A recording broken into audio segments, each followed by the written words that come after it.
Started. We knew, it's all over. I mean, put out the dogs and call in the fire. The hunt's over. In the Rose Bowl, the Raiders crushed the Vikings 32-14. For an owner, a coach, and a team who had always battled negative images of their city and of themselves, receiving the NFL's symbol of victory was nearly as sweet as the victory itself.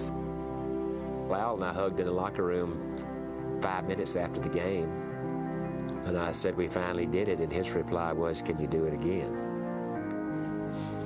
Al. It was the single biggest event in my life. And I'm talking about marriages, I'm talking about babies. And I love my kids, I love my wives, I love my mother, I love my father, but as far as an event, winning that Super Bowl was huge. San Francisco basically tried to ignore that Oakland existed, and which of course made Oakland nuts. And so with the football team, they had something that San Francisco didn't have, which was a champion with an identity, with that fit Oakland's entire personality. That's when they could really stick it in their eye and say, not only are we your equal, we're your better. And this is what proves it. You go around the world and you say the word Oakland. The next word is, oh, you mean where the Raiders play? I said, yes, exactly. That's exactly where Oakland is. It's where the Raiders play. I think we liked wearing that hat. I think we liked wearing those colors, and we liked being from Oakland, the other town across the bay from the city. We liked that little area and that little 55,000-seat stadium. All those blue-collar crazies in there. Everything fit. The type of player, the colors we wore, the style of play, the fans, how. We were hard to beat in there. If it hadn't been free agency, we'd have won every year. We'd have won till 1980. Won till we retired. Nobody would have beat us. I think that the people of Oakland could look and say, whatever anger we have at the rest of the world, these guys are an example of what we really are. We like what we see out there.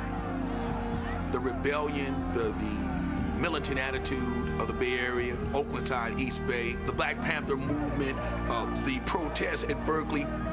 If you look at our football team and our baseball team, the Raiders, the Fighting A's, our teams reflect our community.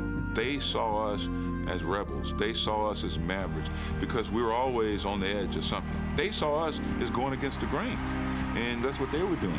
The whole atmosphere was electric. It was alive. The war had ended as far as we were concerned. We were going to party, and we did. They reminded us that by winning and winning and winning, we had won.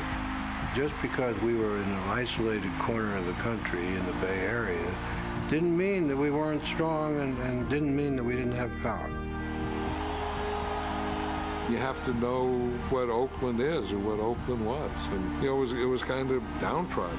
And it was, the underdog. And we were all the underdogs.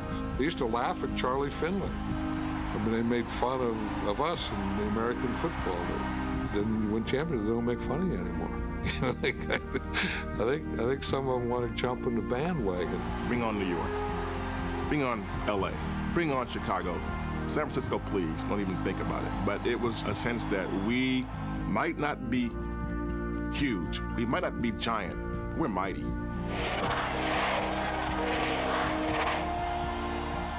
For a rebellious city that had always been seen as second class, it was a remarkable time. The often wild, sometimes frightening, and frequently joyful years that helped shape a nation had been fueled by the East Bay's energy. And the success of the rebels of Oakland was proof positive to those in the city that they did not always have to live in someone else's shadow. The spotlight could and did shine on them.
This has been a presentation of HBO Sports, the network of champions.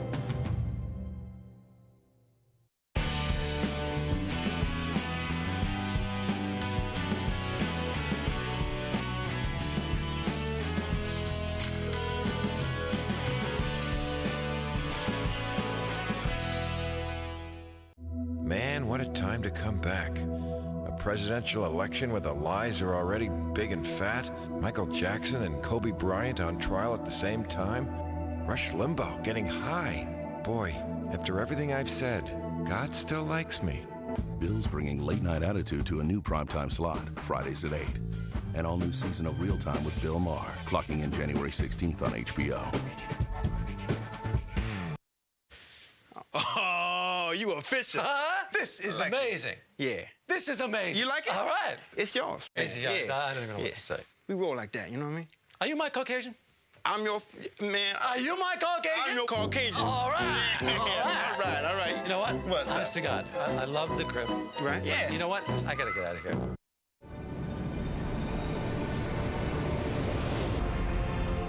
The kittens of Bunny Ranch are back, and you won't believe who came to play. Good. If I came in and I saw a row of 15 beautiful women, I would need a drink. If you guys get drunk, have crazy sex after a shift tonight, don't blame it on me. The things I'm gonna do to you, you just don't know. We're going to give away the hooker of the year. I'm for rent, I'm not for sale. New girls, new customers, all access, more action. Cat House 2, back in the saddle. It's a whole new experience. Premieres Saturday, December 27th on HBO. I'm looking forward to it. I can't wait. Cover me! Since I got seniority, you cover me. Okay, I'll cover you. They look like cops. This is great, man. They act like criminals. Wait, that's my car! You may re-procure your vehicle. You have something in your teeth. Where? Yeah. Martin Lawrence. Don't be afraid to call 911. Steve Zahn. Get out of the damn car! Didn't your mama teach you any manners? National Security. Premieres Saturday, December 27th on HBO. Yo, Murph. Yeah. I think you should get up here. It's an ocean liner. Any sign of what might have happened? Nothing. No crew, no captain, no mention of anything in the ship's log. I think I saw something I couldn't possibly have seen. What are we gonna do? We have got to get off this boat now. We're all trapped here. Ghost Ship. Premieres Saturday, January 17th on HBO.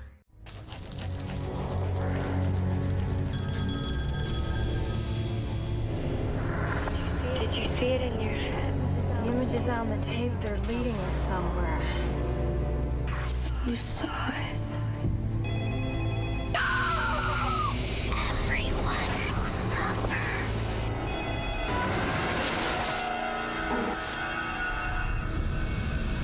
Before you die, you see the ring. You see the ring, the ring. The Ring.